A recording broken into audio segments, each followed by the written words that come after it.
नमस्कार दोस्तों। कहानियों की श्रृंखला में आज सुनेंगे रश्मि पाठक जी की कहानी मौनी। लेकिन उससे पहले मेरा आपसे विनम्र अनुरोध है कि अगर मेरे द्वारा सुनाई हुई कहानियाँ आपको अच्छी लगती हैं तो मेरे चैनल को सब्सक्राइब ज़रूर करें, लाइक करें और अपने दोस्तों और परिचितों में शेयर भी करें। बेल आइकन दबाना बिल्कुल भी ना भूलें। रश्मि पाठक जी की कहानी मौनी समाज और परिवार में हो रहे महिला अपराधों को उजागर करती है।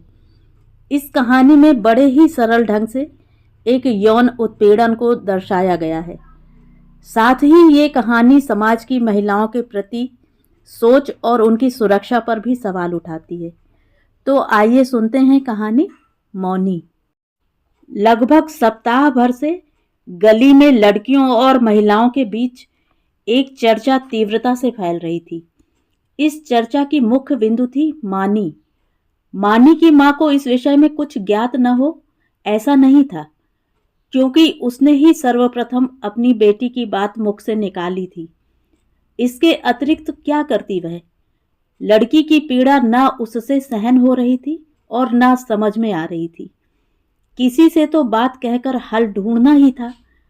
पास के एक छोटे स्कूल की मैडम ने आकर कहा, लड़की को डॉक्टर को दिखा दे, खून की कमी से कमजोर हो गई है, टॉनिक लिखवा लो। एक पड़ोसन ने कहा, शनिवार को पीपल के पेड़ के नीचे दिया जला। दूसरी ने कहा, ओझा बुलाकर झाड़ा लगवा दे। अब किस किस को रोके वह? सकरी गली है, कुल 12 फुट चौड़ी। घर का दरवाजा खुला हो तो सड़क चलते को सब दिखाई ऊंचा स्वर सुनाई देता है।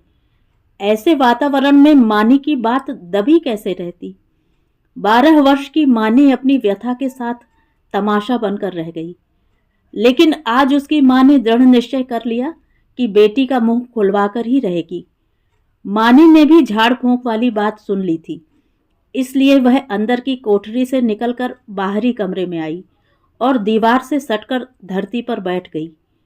मां ने उसे देखा, पास जाकर बोली, मानी कुछ तो बोल। अरे छोरी, हुआ क्या है? मानी कुछ नहीं बोली। मां फिर बोली, घबरा क्यों रही है? सब लड़कियों के साथ ऐसे ही होता है। मानी चुप रही। क्या करे वह? बचपन से ही अपने मन की बात एकदम से नहीं कह पाती। उसकी छोटी छोटी इच्छाएं भी अधिकतर पूरी नहीं होती थी। तब वह इसी तरह दीवार से सटकर मुंह बंद करके बैठ जाती थी। मां रूठी लड़की को मनाती रहती, वो नहीं मानती। पिता कहते, अरे ओ महतारी, तेरी लड़की मानी या ना मानी? पिता का यह कथन कि मानी ना मानी ऐसा प्रचलित हुआ कि उसका नाम ही मानी हो गया। मानी मौन है, बार बार सोचती है क्या बोले वह। मां फिर मानी के पास आ बैठी और समझाते हुए बोली, लाडो बोल तो, क्या चाहिए तुझे? 8 दिन से भूखी बैठी है, खाली चाय पानी पर कब तक जिएगी? कुछ तो बोल मेरी गुड़िया। मानी ने कातर दृष्टि से मां को देखा और सूखे कंठ से बोली, मां तू मेरा ब्याह कर दे। मां को प्रतीत हुआ कि लड़की का मस्तिष्क चल गया है। कुछ देर वह मानी के भोले से मुख को देखती रही। लड़की के इस मूर्खतापूर्ण उत्तर पर हंस भी न सकी। धीरे से बोली, ब्याह का मतलब समझे है तू? गुड्डे गुड़िया का खेल ना है। मानी ने कहना चाहा, मैं जानती हूं यह खेल बहुत दर्द देता है मां। मां ने फिर कहा, तेरे दिमाग में किसने यह बात डाली? किसी से दिल लगा बैठी है क्या मुई? मानी निरुत्तर रही। उसे जो कहना था कह दिया।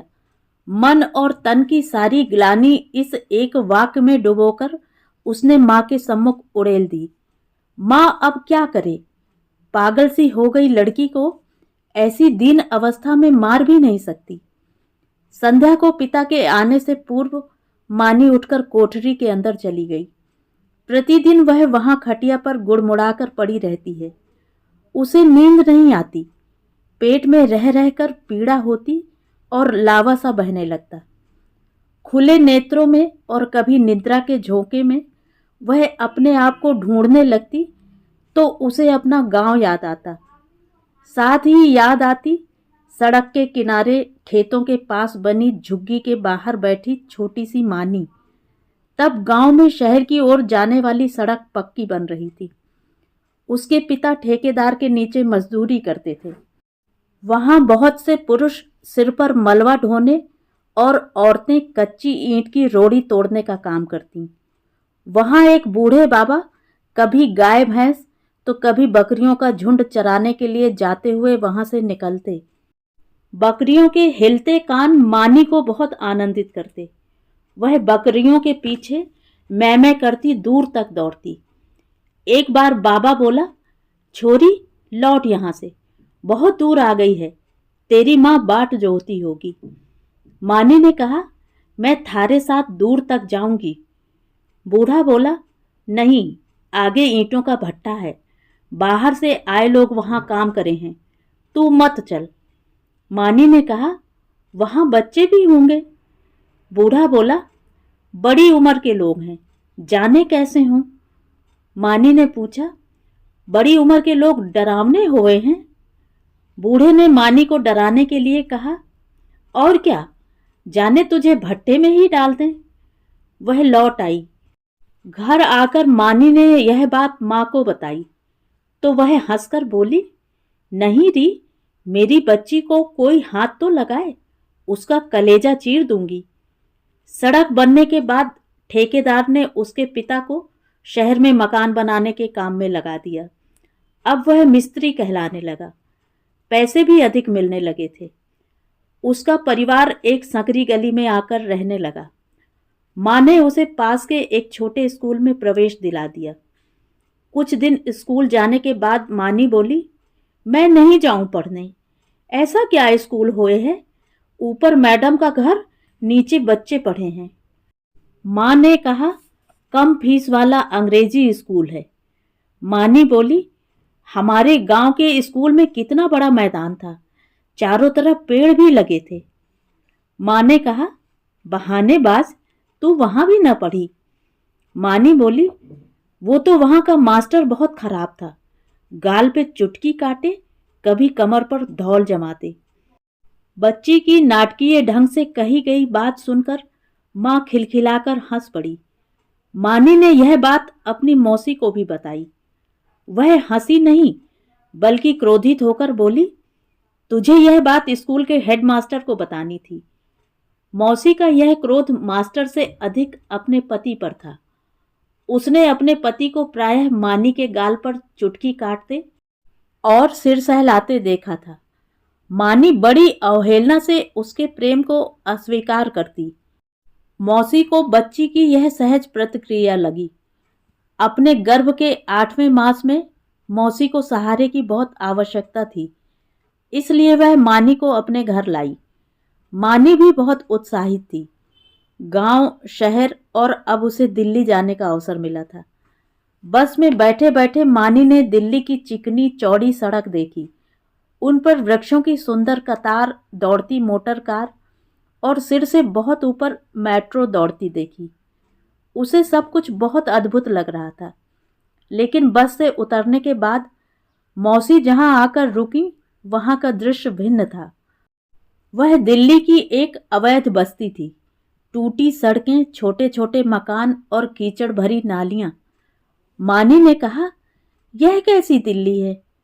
मौसी बोली, यह हमारी दिल्ली है। मानी ने हैरत से पूछा, वो सुंदर वाली दिल्ली किसकी है? मौसी ने कहा, पैसे वालों की। दिल्ली की यह सरल व्याख्या मानी की समझ में आ गई। मानी मौसी के घर थी। खटिया पर बेसुध पड़ी मानी को मौसी ऊंचे स्वर से पुकार रही थी, उठ मानी, ऐसी भी क्या नींद लड़की, देख सूरज चढ़ाया है। मानी हड़बड़ाकर उठी। उसके उठते ही मौसी घबराकर पीछे हट गई। यह क्या हुआ? तुझे पहले मालूम नहीं था? मुझे बताया क्यों नहीं? मानी के पैर कांपने लगे। पेट में भयंकर मरोड़ और सारी टांग खून से लथपथ। मौसी फिर बोली, अच्छा है इस समय घर पर कोई नहीं है, वरना बड़ी लज्जा आती। लज्जा शब्द सुनते ही मानी रोने लगी। सारी रात लज्जा की मारी वह आवाज दबाए पड़ी थी। अब मौसी को पता चल गया, मानी उनकी बातों का क्या उत्तर दे। उसने कहना चाहा, मैंने बताया तो था तुम्हारे कमरे में सोते समय मेरे बदन पर चूहे के पंजे से दौड़ते हैं। तब तुमने ही कहा अंदर खटोले पर सोने को, लेकिन यह बात वह बोल न सकी। मौसी ने गर्म पानी देकर उसे स्नान करने को कहा, चाय के साथ दर्द निवारक गोली दी, पैड का प्रयोग बताया। मानी सिर झुकाकर सब करती रही, एक शब्द नहीं बोली। 2 दिन इसी तरह निकल गए। रक्तस्राव रुकता नहीं था, मानी का मुंह खुलता नहीं था। घबराकर मौसी मानी को उसके घर छोड़ गई। तब से कोठरी में चुपचाप पड़े रहने का मानी का नियम बन गया। उसकी एक रात तड़पते हुए फिर खामोशी से बीत गई। सूर्योदय हुआ, धूप के कुछ टुकड़े कमरे के अंदर तक आ गए। घर का दरवाजा अंदर से बंद करके माँ कोठरी में आई। कुछ देर सोती हुई मानी को देखती रही। लड़की का पीला पड़ गया मुख देखकर उसकी ममता उमड़ पड़ी। सारी दुश्चिंताओं को एक ओर रख उसने हल्दी और सौंठ डालकर दूध बनाया। बहुत प्रेम से मानी को उठाकर मुंह हाथ धुलाए, फिर उसे दूध दिया। मानी एक सांस में दूध पी गई। लड़की का कंठ तर हो गया है यह जानने पर लाड़ करते हुए बोली, तू ब्याह करने को कह रही है, बता किससे करूं तेरी शादी। मानी बोली, मौसा से। यह शब्द सुनते ही मां का शरीर शिथिल होकर धरती पर इस तरह टिक गया मानो उसमें समा जाना चाहती हो। अविश्वसनीय रूप से अधिक भयंकर था मानी का कथन। इस बात को कहते समय उसके चेहरे पर लज्जा का कोमल भाव नहीं था, बस आत्म स्वीकृति से उपजी ग्लानि के कारण एक थरथराहट उसके पूरे शरीर में व्याप्त थी। मां कटु स्वर में बोली, क्या बोल गई है, जाने है तू। मानी बोली, हाँ मां, उस रात मौसा यही कहे था कि मानी मैं तुझे बहुत प्यार करूं हूं, तू कितनी सुंदर है। वो मुझे प्यार करता रहा, मेरा दम घुट गया, बोल नहीं पाई। वो सारी रात छोटे से खटोले में मुझे दबाए पड़ा रहा और सुबह को मां मैं ब्याह लायक हो गई। जिस रक्तस्राव को लड़की का प्रथम मासिक चक्र समझ रही थी, उसका कारण जानकर मां स्तब्ध थी। मस्तिष्क ने सोचना समझना बंद कर दिया। मां को मौन देखकर वह भी चुप हो गई। मां बेटी घर के बंद दरवाजे के पीछे पाषाण की मूर्ति बनी धरती पर अविचल बैठी रह गईं। तो ये थी कहानी। कहानी आपको कैसी लगी कमेंट करके ज़रूर बताएं।